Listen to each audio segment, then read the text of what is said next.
আসসালামু আলাইকুম রহমতুল্লাহ। ইংরেজি সাহিত্যের প্রিয় শিক্ষার্থীবৃন্দ, আপনাদের সকলকে জানাচ্ছি শুভেচ্ছা এবং আশা করছি আপনারা সবাই অনেক ভালো আছেন। আমি আলহামদুলিল্লাহ ভালো আছি। আজকে আমরা যে টপিকটি নিয়ে কথা বলবো সেটি হচ্ছে ইংরেজি এবং প্যাস্টোরাল ইংরেজি কী, সেই বিষয়গুলোর উপর কথা হবে। তো আমরা প্রথমে একটু দেখে নিই যে ইংরেজিটা কী আসলে, হোয়াট ইজ ইংরেজি। Elegy হলো a poem of serious reflection, typically a lament for the dead. That means এটা হলো এক ধরনের ল্যামেন্ট বা শোকগাথা, যেটার মাধ্যমে আমরা মূলত যদি কোনো কিছু একটা হারিয়ে ফেলি বা কোনো একটা মৃত্যুর কারণ, সেই কারণে আমাদের মনের ভিতরে যেই সুখ আসে এবং আমরা যে দুঃখ পাই, সেই দুঃখটাকেই মূলত ইলেজি বলা হয়। এবং সেটা পোয়েটিক ভাষায় যেভাবে প্রকাশ করা হয় সেটা হচ্ছে কি ল্যামেন্টেশন, এবং ল্যামেন্টেশনের পোয়েটিক ফর্ম হচ্ছে ইলেজি। তাহলে আমরা একটু দেখে নিই যে ইলেজি শব্দটা আসলে কোথা থেকে। originates from the Greek word elegia, which means mournful poem।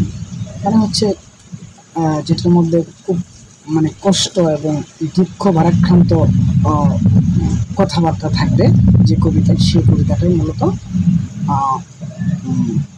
আমরা যেটা জানি ইলেজি। এবার হচ্ছে শব্দটা কোথা থেকে আসছে, ইলিজিয়া থেকে।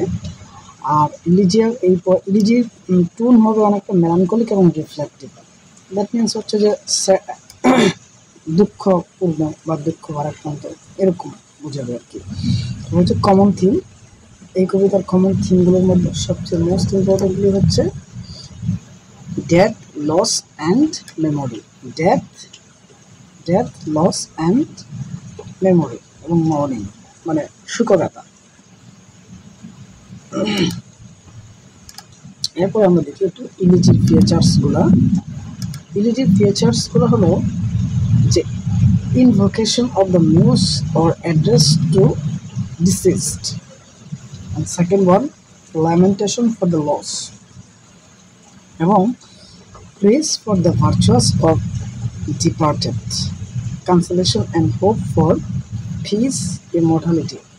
Example, elegy in a written country churchyard by Thomas Gray, when Lairds last in the Druids blown by the Walt Whitman.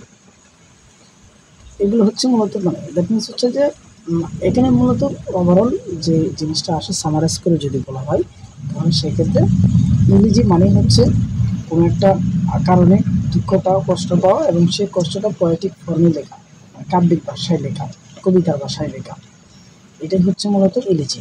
এবং এই ইলিজিতে মূলত আমরা দুঃখ পাই কী কী বিষয়ের জন্য দুঃখ পাই, যেমন আমরা যখন কাউকে আমাদের জীবন থেকে হারিয়ে ফেলি, অথবা যখন কেউ মারা যায়, তখন কিন্তু আমরা কোনো একটা কিছুর কারণে কিন্তু সুখ প্রকাশ করি। এই যে সুখ প্রকাশের যে পোয়েটিক ফর্ম, সেই পোয়েটিক ফর্মটাই হলো ইলিজি। এরপরে আমরা দেখি প্যাস্টোরাল ইলিজি, যেটা আজকের বিষয়ের খুব গুরুত্বপূর্ণ একটা হেডিং।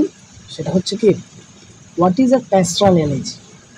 তো আমরা যে এলিজি অনেক রকম হতে পারে, তবে প্যাস্টোরাল এলিজি হচ্ছে ইলিজিরই একটি শাখা, যেখানে দেখে বলা হয়েছে যে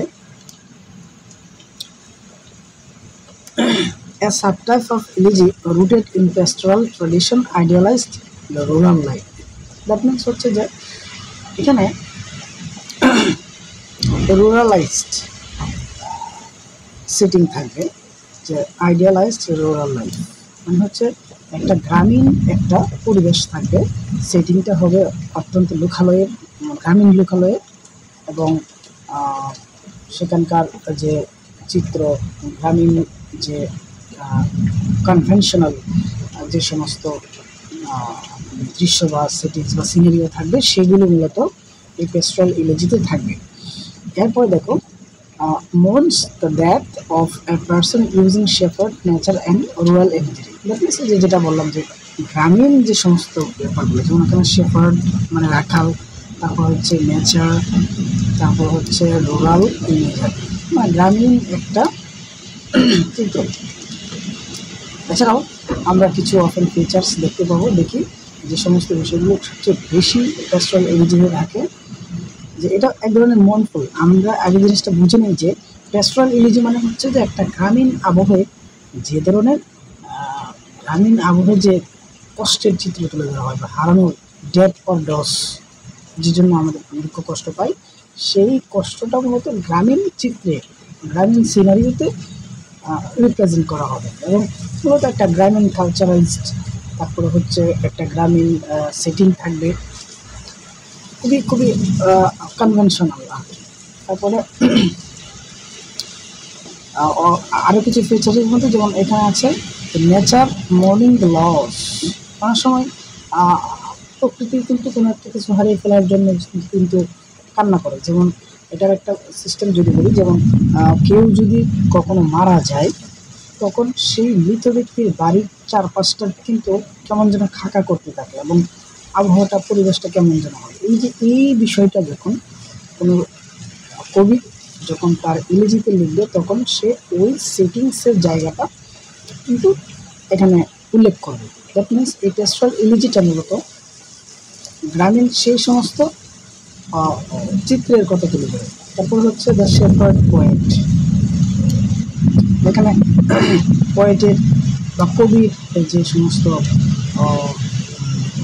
চালচলন, কথাবার্তা, চলাফেরা, সেই বিষয়টিকে উল্লেখ করা যায়। শেপার্ড পয়েন্ট বলতে অনেক সময় দেখা গেছে কবিতার সাবজেক্টিভ পয়েন্ট অফ ভিউটা অনেকটা শেপার্ডের সাথে কম্পেয়ার করে, কন্ট্রাস্ট করে অনেক সময় লিখে। মানে হচ্ছে যে একটা রাখাল চরিত্রে কোনো কিছু তুলে ধরা, সেটা হচ্ছে এই প্যাস্টোরাল ইমেজের একটা ক্যারেক্টারিস্টিক্স। তারপর হচ্ছে মিথোলজিক্যাল রেফারেন্স। এখানে ইংরেজি সাহিত্যের সবচেয়ে গুরুত্বপূর্ণ উপজীব্য বিষয় হচ্ছে প্যাস্টোরাল ইমেজির ক্ষেত্রে এটা গুরুত্বপূর্ণ একটা বিষয়, যেটা হচ্ছে মিথিক্যাল রেফারেন্স, যে মিথোলজিক্যাল রেফারেন্স এখানে থাকে। তাছাড়াও আমরা কিছু এক্সাম্পল দেখি নিই যে মূলত প্যাস্টোরাল ইমেজির মধ্যে যেমন আছে লিসিডাস বাই জন মিল্টন। তারপরে হচ্ছে Adonais by Percy Bysshe Shelley, ঠিক আছে। এছাড়াও আরও অনেক রকম প্যাস্টোরাল ইমেজি হয়, যেমন দ্য স্কলার, জিপসি। তাছাড়াও রয়েছে ম্যাথিউ আর্নল্ডের, এরকম অনেক অনেক কবিতা রয়েছে যেগুলো প্যাস্টোরাল ইমেজিতে মূলত আলোচনা করা হয়। এরপর আমরা দেখি যে আসলে আলটিমেটলি প্যাস্টোরাল ইমেজি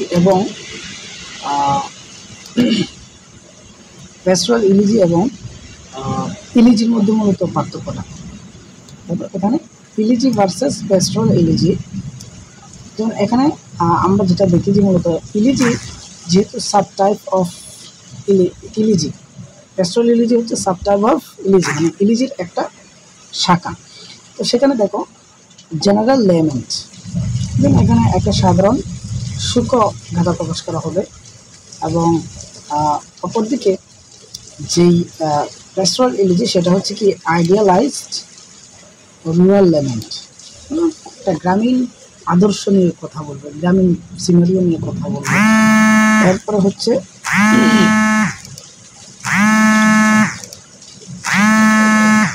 ফ্লেক্সিবল ফর্ম। ইলিজিটির মধ্যে ফ্লেক্সিবল ফর্ম থাকে, কনভেনশনাল, আর হচ্ছে প্যাস্টোরাল ইলিজির মধ্যে কনভেনশনাল স্ট্রাকচার। আবার ইলিজিটা মূলত নো সেটিং, বাট প্যাস্টোরাল ইলিজির ক্ষেত্রে set in the pastoral landscape, মূলত এটা থাকবে হচ্ছে গ্রামীণ আবহাওয়া আর কি।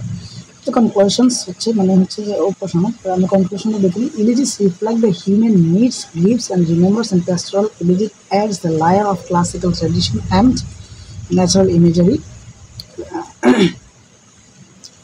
দ্যাট মিনস হচ্ছে যে এখানে একটা ইলিজিগুলো মূলত সুখ প্রকাশ করবে এবং প্যাস্টোরাল ইলিজি মূলত একটা আলাদা লায়ার ক্লাসিক্যাল ট্র্যাডিশন অ্যাড করবে। যেমন লায়ার ক্লাসিক্যাল ট্র্যাডিশনটা কী দিয়ে অ্যাড করবে, যে সিনারিও অফ ভিলেজের একটা সিনারিও দিবে, এইভাবে মূলত প্রকাশ করা হবে। ধন্যবাদ সবাইকে মনোযোগ দিয়ে ক্লাসটি করার জন্য। দেখা হবে অন্য কোনো টপিক নিয়ে। আসসালামু আলাইকুম রহমতুল্লাহি ওয়া বারাকাতুহু।